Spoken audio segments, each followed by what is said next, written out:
하이델베르그 요리문답 제2문답에서는 우리가 알아야 할 것을 세 가지로 나누어서 가르칩니다. 첫째는 나의 죄와 비참함이 얼마나 큰가. 둘째는 그리스도께서 베푸신 구원을 어떻게 받을 수 있는가. 셋째는 어떻게 감사하면서 살 수 있는가. 여기에서 이야기하는 이 세 가지는 하나의 세 면이라고 볼 수 있습니다. 말하자면 세 단계가 아니라 삼중적입니다. 세 단계로 나누어서 너는 1단계에 있고 나는 2단계에 있고 목사나 장로나 집사는 3단계에 있다 하는 식으로 말하면 단계론의 위험에 빠집니다. 그래서 1단계에 있다고 생각하는 사람은 소외감을 느끼고 3단계에 있다고 생각하는 사람은 그릇된 우월감을 가집니다. 그러한 단계론에는 하나님을 경유하는 것이 없습니다. 하나님을 알아가는 데에 초점을 맞추지 않고 다른 사람과 비교하는 데에서 그치기 때문입니다. 우리의 경험을 돌아보아도 자기의 죄와 부족과 비참함을 잘 깨닫는 사람이 매일 새롭게 주님의 구원의 은혜를 맛보고 그래서 주님께 감사하는 생활을 더 잘할 수 있습니다. 지금 이 문에서도 세 가지를 무엇이라고 추상적으로 이야기하지 않고 얼마나 큰가, 어떻게 받을 수 있는가, 어떻게 감사를 드려야 하는가 하면서 정도로 표현하였습니다. 그래서 자기의 죄와 비참함을 점점 더 알아가고 어떻게 구원을 받는지를 점점 더 알아가며 어떻게 하나님께 감사를 드려야 될지를 더 알아가라고 권합니다. 그리스도의 무한하신 은혜 안에서 계속하여 자라도록 격려하는 것입니다. 바울 사도도 위로라는 말을 적극적으로 썼던 분입니다. 고린도후서 1장 3절에서 5절을 보면 바울 사도는 하나님을 위로의 하나님이라고 부르면서 이야기하고 있습니다. 찬송하리로다. 그는 우리 주 예수 그리스도의 하나님이시요 자비의 아버지시요 모든 위로의 하나님이시며 우리의 모든 환난 중에서 우리를 위로하사 우리로 하여금 하나님께 받는 위로로서 모든 환난 중에 있는 자들을 능히 위로하게 하시는 이시로다. 그리스도의 고난이 우리에게 넘치는 것 같이 우리의 위로도 그리스도로 말미암아 넘치는도다. 아멘. 사도는 바로 자기 자신에게 하나님의 위로가 필요하다고 생각하였습니다. 그렇기 때문에 하나님을 자비의 아버지시요 모든 위로의 하나님이라고 부릅니다. 자녀에게 아버지의 돌봄이 필요하듯이 나도 하나님의 자비가 필요한 사람이다 하고 고백하면서 이 글을 쓰는 것입니다. 나는 사도이고 다른 사도보다 더 많은 계시를 받았고 일도 더 많이 했다는 의식이 전혀 없습니다. 다른 사람과 비교하는 것이 조금도 없고 전적으로 하나님만을 의지합니다. 사도는 죄와 싸우고 복음을 전파하면서 하나님을 자비의 아버지라 부르고 모든 위로의 하나님이라고 부르면서 나아갔습니다. 모든 위로의 하나님께서 그리스도 안에서 자신을 위로하여 주시고 힘을 공급해 주셔야만 어려움 가운데서도 넘어지거나 좌절하지 않을 수 있다고 생각하고서 그렇게 말한 것입니다. 사도가 하나님을 위로의 하나님이라고 부른 것은 하나님의 위로를 힘입어 죄와 싸우는 복음 전파의 사역을 온전히 감당하기를 원하였기 때문입니다. 복음은 이론이 아니라 모든 믿는 자에게 구원을 주시는 하나님의 능력인데 사도가 먼저 그 능력을 맛보았습니다. 사도는 자기의 죄를 깊이 깨닫고 그리스도의 구원의 은혜를 깊이 깨달으면서 여기에서 받는 위로로서 복음 전파의 사명을 수행하였습니다. 다윗의 예도 살펴보겠습니다. 시편 25편 7절과 11절입니다. 여호와여, 내 소시의 죄와 허물을 기억지 마시고 주의 인자하심을 따라 나를 기억하시되 주의 선하심을 인하여 하옵소서. 여호와여, 나의 죄악이 중대하오니 주의 이름을 인하여 사하소서. 아멘.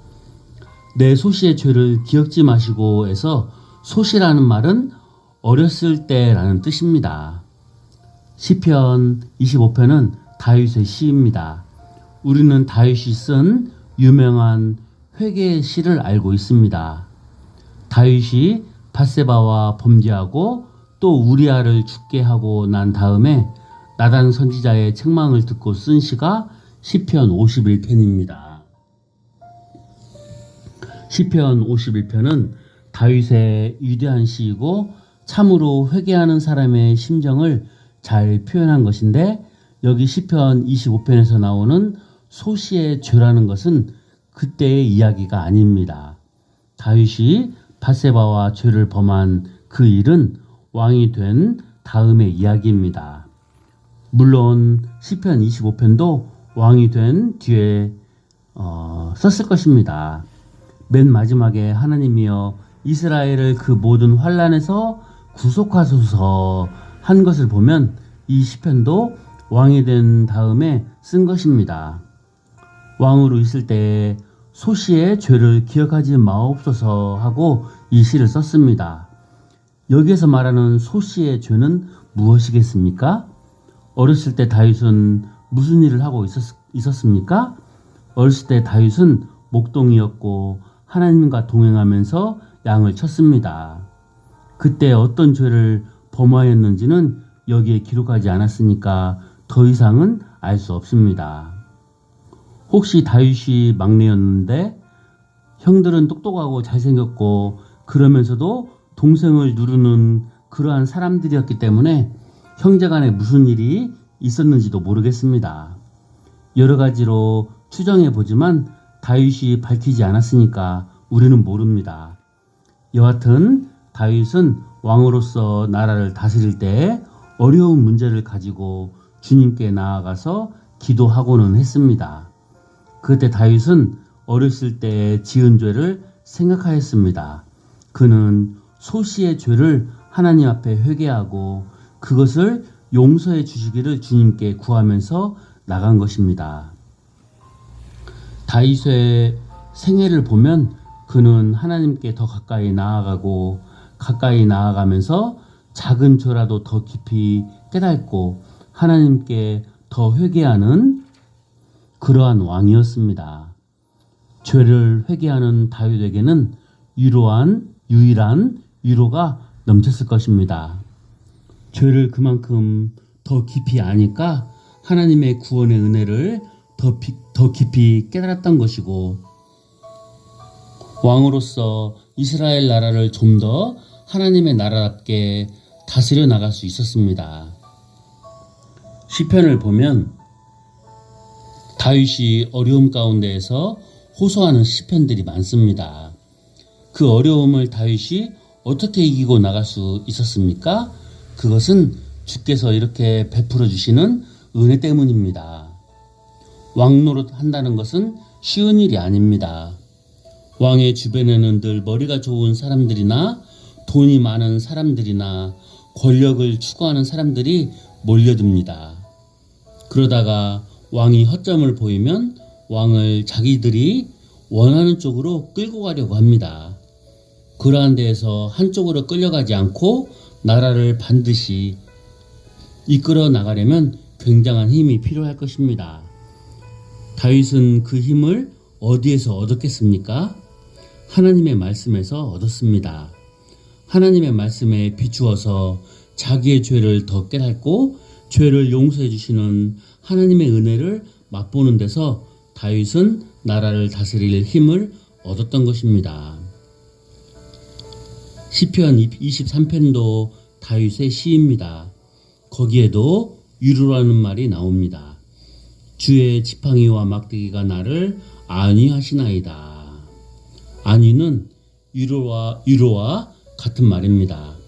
죽음이 생각나는 골짜기를 지나갈 때에도 다윗은 주님의 인도하심 속에서 위로를 찾았습니다.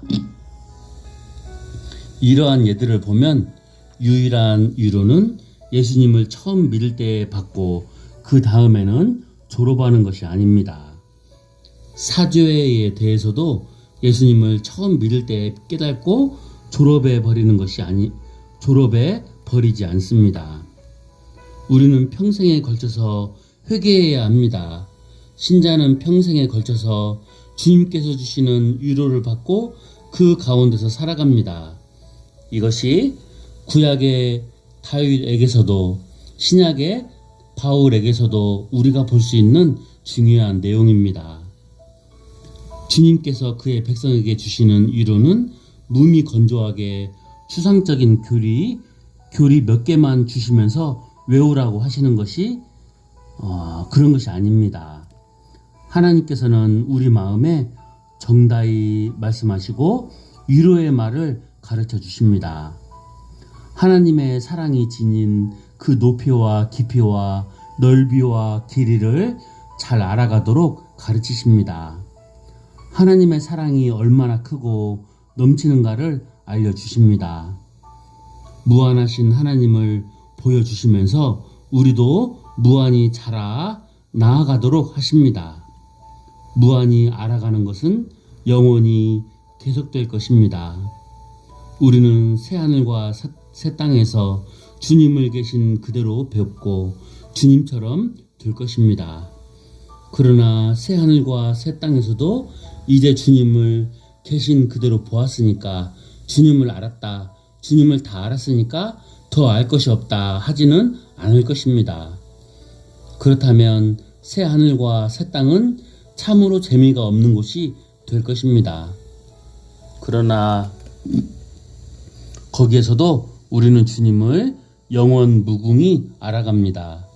무한히 알아가도 다함이 없는 그러한 지식을 주님께서는 지금부터 그의 백성에게 주시고 그 안에서 주님과 거룩한 교제를 나누기를 원하시는 것입니다. 이 사실처럼 살아서나 죽어서나 영원토록 우리에게 유일한 위로를 주는 것은 없습니다. 이것 이외에 다른 위로는 없습니다. 이 유일한 위로는 우리의 모든 위로이기도 합니다. 이 세상에 하나밖에 없는 위로이기 때문에 그것은 곧 위로의 전부입니다. 다른 말로 하면 유일한 위로는 전체 위로입니다. 우리도 이 복음을 유일한 위로로 삼고 우리의 위로의 전부로 삼아야 할 것입니다. 기도하겠습니다. 거룩하신 주님, 주님께서 죄와 허물에 빠져있던 저희에게 그리스도를 통하여 참된 위로의 말씀을 가르쳐 주시고 또한 주님의 교회 안에서 그 말씀들의 뜻을 해명하여 주심으로써 저희가 이 땅에 붙어있던 생각들을 다 버리고 주님의 언약의 말씀 안에서 저희 자신을 발견하며 나갑니다. 저희로 하여금 살아서나 죽어서나 유일한 위로는 저희 자신에게 있는 것이 아니고 저희가 그리스도의 것이라는 사실에 있음을 생활의 경험 가운데에서 더욱 맛보며 나아가는 자들이 되게 하여 주시고 주님을 알아가는 지식에서 더욱더 자라나가는 사람들이 되도록 저희를 붙드시고 인도하여 주시기를 구합니다. 예수님 이름으로 기도합니다. 아멘.